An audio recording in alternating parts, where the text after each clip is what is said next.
Hello and welcome to Office Hours with EAB. Today we examine ways the student readiness crisis is affecting every level of the U.S. education system and is even beginning to bleed into the workforce. Employers report that workers fresh out of college are struggling to adapt to professional norms such as meeting deadlines and working in multi-generational settings. Our experts discuss how employers and colleges can gain better alignment in terms of equipping students with the hard and soft skills they need to launch and sustain successful careers. So give these folks a listen and enjoy.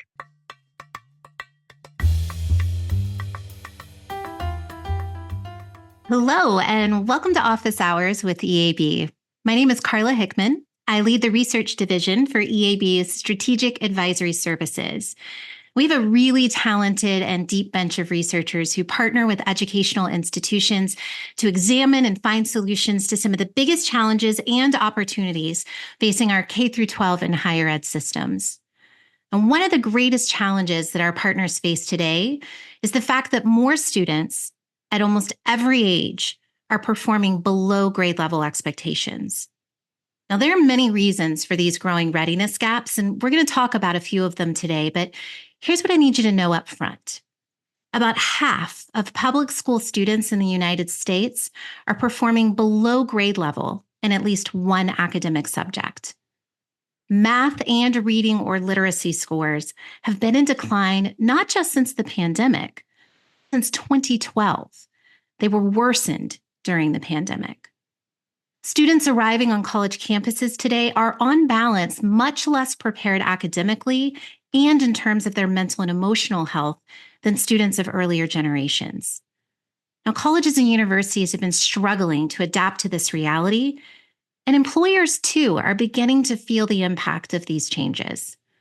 Now, with me today to discuss this very important topic is Saramount President Suba Berry. So, Suba, welcome to the program. But thank you so much for including me, Carla. You know, I was listening to what you were saying, and I think about it and say to myself, students that are in our schools and universities are tomorrow's talent. They're going to be in seats at our employers. And when you look at this present moment in time, this is when the two constituencies, the universities and schools and the employers, really need to speak to each other, compare notes, and start to build some muscle strength and muscle memory that these students are going to need to be successful in their careers. Could not agree more. That's why I'm so excited for this conversation today. Before we dive into that topic, though, Suba, can you share with our listeners a little bit more about Saramount? Well, at Saramount, we are committed to building inclusive workplaces. We are the expert partner to about 600 organizations. We are equipped with a strategic set of comprehensive capabilities to address talent and DEI needs, and that's diversity, equity, and inclusion. We use research, assessment, strategy, learning, team development, recruitment, events, and conferences to deliver the kind of results that bring about measurable impact. Our research strategies and tools draw from over 40 years of best practices across thousands of organizations that span dozens of industries, from directly listening to the voices of employees in those organizations. Now, Suba, it would not surprise you at all that I spend a great part of my day with college, university, 12 leaders talking about student readiness gaps, but I know that you are constantly talking to those 600 organizations and many others. How does the student readiness gap conversation come up in the employer conversations? How is it starting to spill over into the workforce already? You know, before I respond to that question, I really want to tell you something about what skills employers are looking for. It used to be that what we used to call soft skills earlier, they are now the essential skills. You can call them hard, you can call them soft, but essentially you need them to be successful in your careers. You know, some skill gaps that employers are beginning to notice early on. And remember, these are very core skills that are developed during the years that a student is growing through their school and college years. I used to call them the 3 Rs. They are as crucial today as they were 59 years ago when I started kindergarten. Mm-hmm. Okay. So things like, how do you look at problems? Problem comprehension. How do you be analytical about solving those issues and problems? How do you learn to write effectively? And how do you learn to communicate that verbally? Do you know how to listen effectively? Are you well organized? Do you know how to prioritize? What kind of judgment do you use in making decisions? And then how do you deal with pushback and failure and rejection? Very much part of life. And what kind of resilience do you show to bounce back? Now, it used to be that many of those things were considered quote unquote soft skills. Mm-hmm. But guess what? They are essential skills to be able to succeed in the workplace now.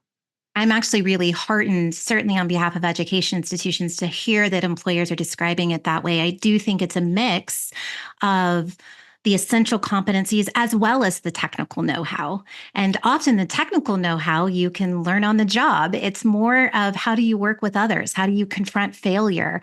How do you sort through lots and lots of information and understand what's fact from fiction? So I guess there's a part of me that is heartened that employers value those skills, although clearly we have work to do to ensure that early career talent are graduating with what they need. I guess in some respects, you could say the ripple effects of these student readiness gaps, they're felt in the classroom, they're felt in the lecture hall, they've made their way into the workplace as well. I think what's also challenging, at least from my vantage as a researcher, is there is no silver bullet solution here. Right. So at EAB, we are undertaking a comprehensive research effort.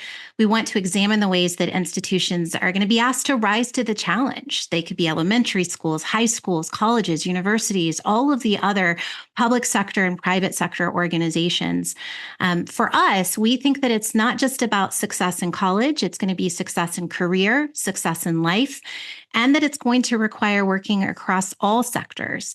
It's going to be about academic readiness gaps, but it's also going to be about socio-emotional, financial, career preparedness, all of which I think have been exacerbated by the disruptions of the pandemic. So I would be remiss if I didn't mention we have a big kickoff event here in just a few weeks in Washington, D.C. We have leaders from universities all across the country who are going to be gathered in our office. They are all committed to closing student readiness gaps on their own campus. And what I like about an EAB meeting is they're also humble enough to admit not any one of those campuses has all the answers. So they really want to have a robust dialogue and discussion, what's working, what's not. I think that we all know there's a little bit of a moral imperative here. We want to do right by the students that we admit and enroll. But there's also enrollment and demographic realities facing universities. There's a real financial imperative to reach out to students. Suba, we often call them the college opt-outs or the non-consumers. We have a growing number of students completing high school in the United States who are just saying college is not showing value. I am going to go a different direction. Now, your partners, employers in the workforce might say, well, they're coming to me. I think what's scary in the statistics is they aren't all going to the employers either. I think some of them are just in a sort of period of searching for what their next step should be. But we do know that that cost equation, that value question, that preparedness question is top of mind. We saw that actually EAB had a survey recently. We wanted to understand the biggest concerns, not for the prospective students, but actually for their parents. So we had surveyed the parents of current high school students. No one listening will be surprised that their number one concern was just cost. But number two on that survey was, is the investment the university or college is asking me to make, is it going to pay off? Is my child going to get what they need to actually launch and sustain a successful career after graduation? It's the skills that you just mentioned, not only the interview, but actually all of the skills that they're going to need as well. So, we often say that's return on investment, that's return on education. I think really it's just about, we have this changing relationship between our prospective students, our institutions, our employers, on what is it that we're all really driving toward here? And are we using a common language and a common understanding in order to communicate it? So on my side, worried that students are showing up on college campus, if we can get them there, not fully prepared for the rigors of college. You started to talk about the fact that they're then entering the workplace, not fully prepared to thrive or be productive. I wonder if you could give us a little bit more about, what are the things that employers are sharing or that they need when they're thinking about these entry-level cohorts? What's different? What are they finding with either recruiting them or making sure they're productive in seat? Before I answer that question, Carla, I actually want to go back to what is happening with this sort of broad sense that we can do without college. Mm-hmm. Can get trained for a job and we can go into the workplace. And what I will tell you, students are finding, or entry-level employees are finding, is sooner than later, they have to go back to get that added education, to get the added expertise that comes out of actually going to an academic institution and really credentialing themselves and learning the specifics of what it's going to take for them to have an impactful, successful career. So I think that is going, when we look back, this whole push towards, is college really needed? I think that we would have been making a mistake by stepping off of that. I always love, it's funny to me, people always talk about, well, if you only went to a pre-professional program or something that was very technical and specialized, but the students that go to MBA programs, by and large, are still engineers, right? Because they have these very technical backgrounds and incredible skill sets, and then they're asked to manage for the first time. Or it's the individual who was the bench scientist in an R&D lab who for the first time has to manage a P&L, right? And so it's always the both and, right? These aren't mutually exclusive conversations. I really appreciate that point. And I think that is something we should double click on. We should emphasize that. And very often I look back of what I took away from my MBA. Yeah, I was a math and accounting major. So the MBA really taught me about communication. Mm-hmm. I still use the lessons learned from teamwork and collaboration and innovating and building on ideas of others and things like that I learned in business school that I use till today. And so was it really about learning to read an annual report or a profit and loss statement? Not as much as it was about knowing and understanding and working with people. So with that, here are some of the top line difficulties that early career recruiting talent departments face. Firstly, with the rollback of affirmative action policies, accessing early career talent has become more challenging.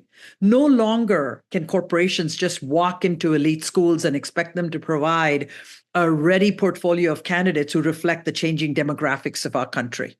In fact, you can't walk into any campus and ready-made expect you to get a portfolio that has been screened for you. They are having to work harder.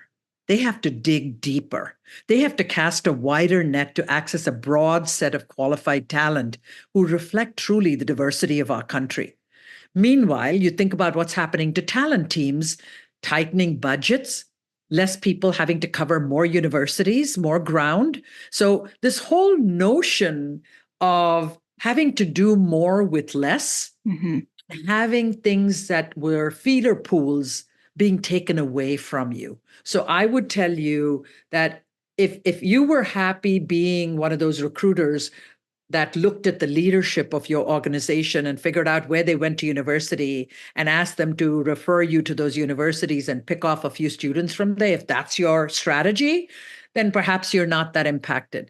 But anybody else who really wants to recruit a workforce that is a reflection of this country and its demographics is having a hard time. Mm-hmm.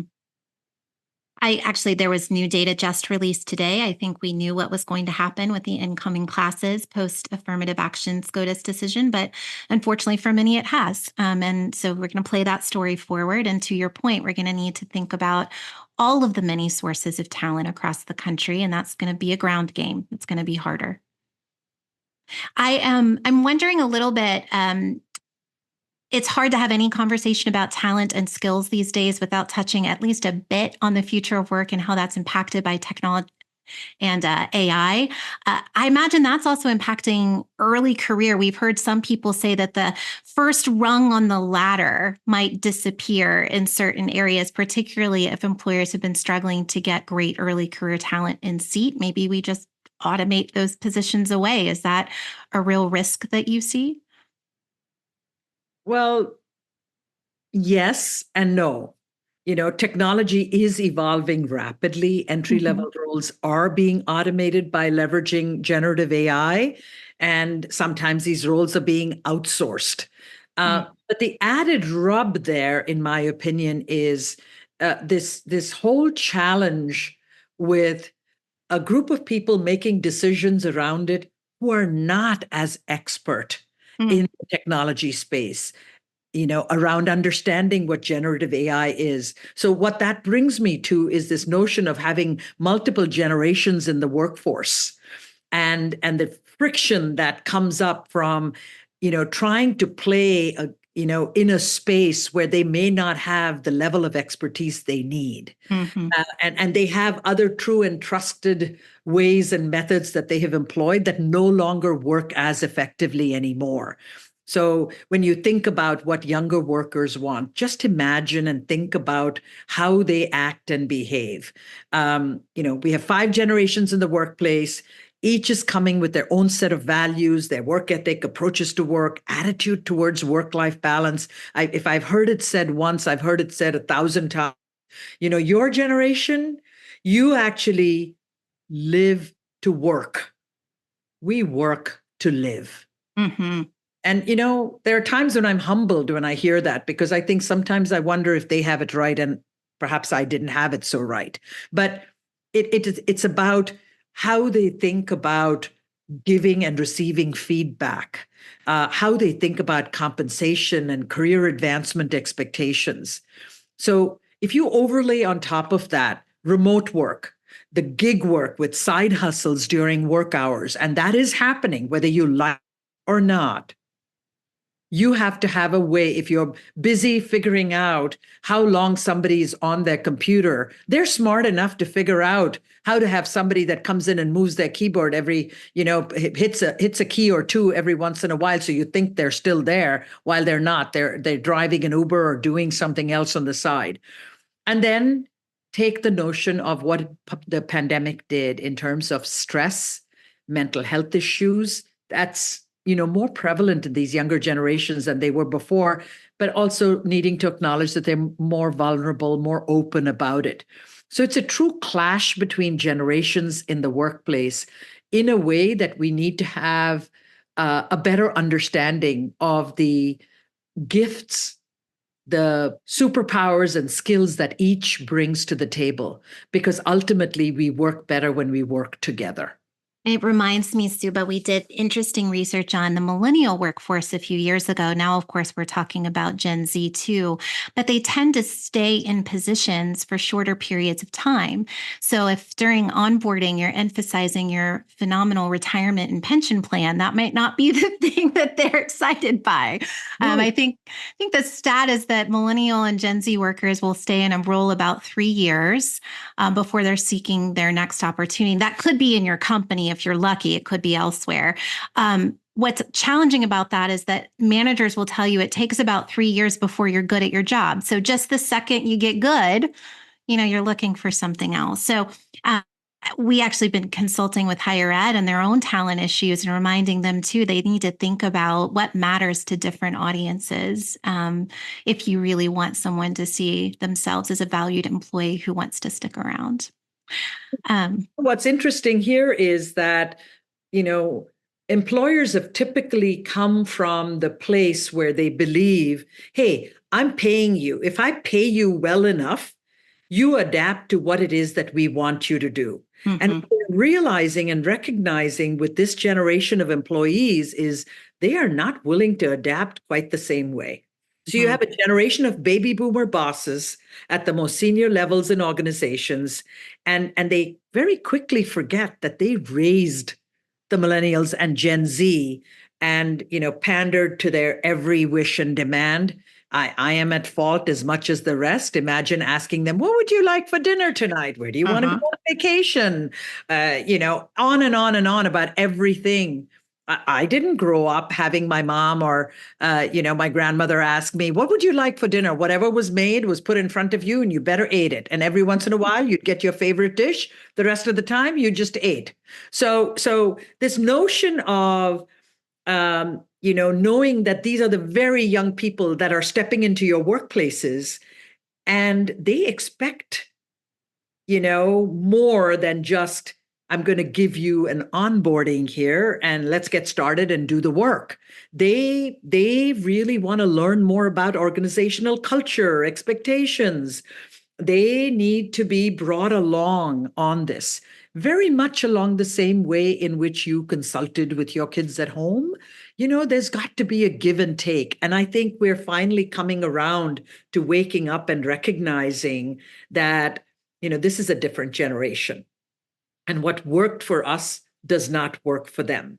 So, the other thing I always think about is, think about television, social media, video games, all the ways in which we delivered bite-sized pieces of information to them to consume.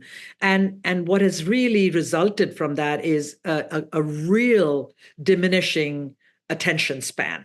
And when that comes into the workforce, it's almost like you feel you want to medicate every one of them with ADD, ADHD medication in order to get them to focus on completing the project or the job.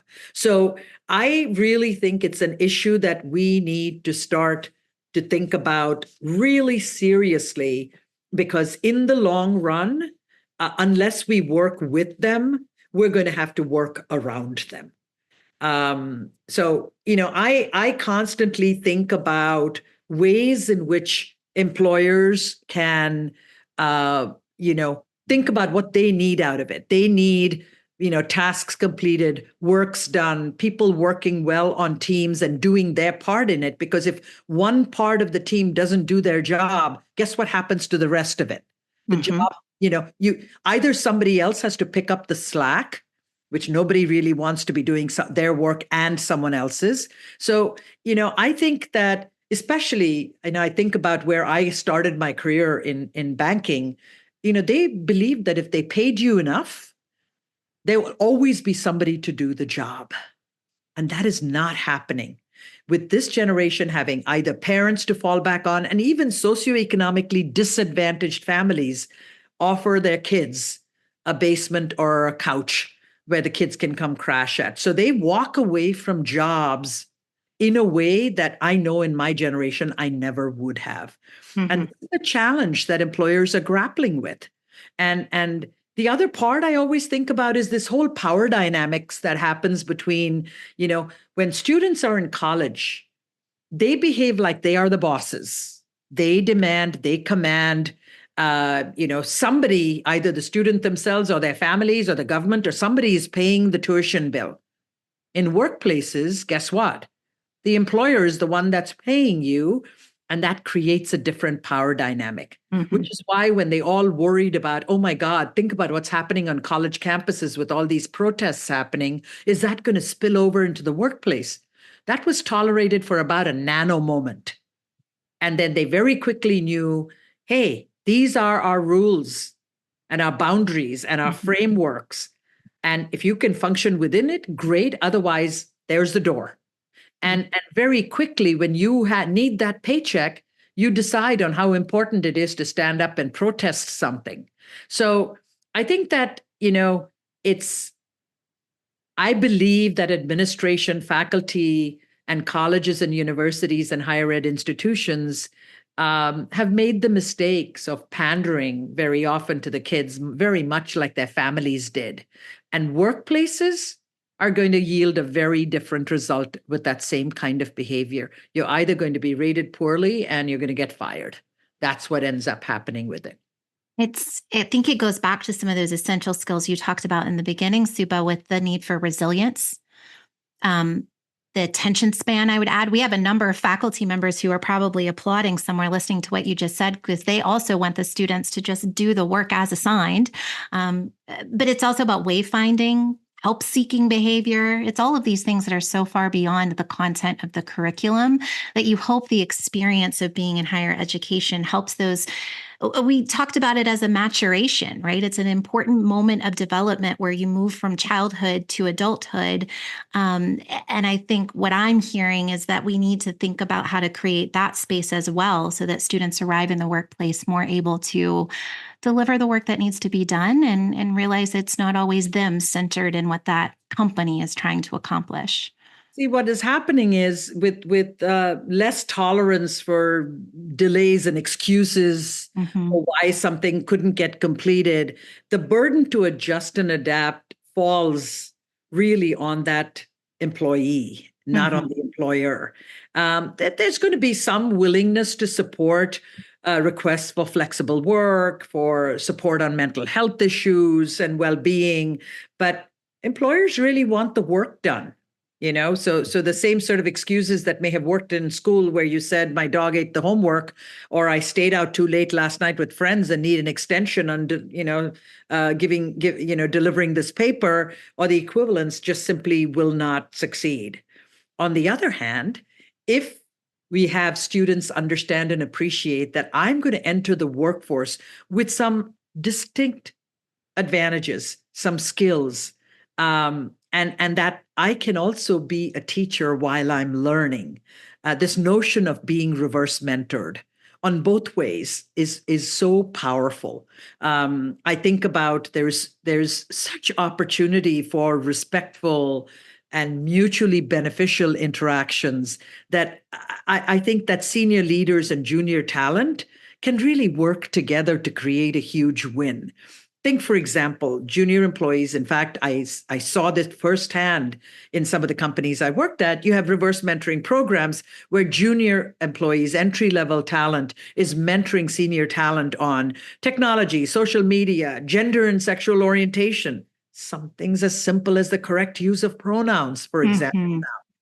And they have been documented success plans and measures. And senior leaders can help mentor junior staff to build business acumen, to problem solve, to think strategically. All of those things have been great ways to have gives and takes where they come together not with a power imbalance, but rather a give and take in terms of what each can do for the other.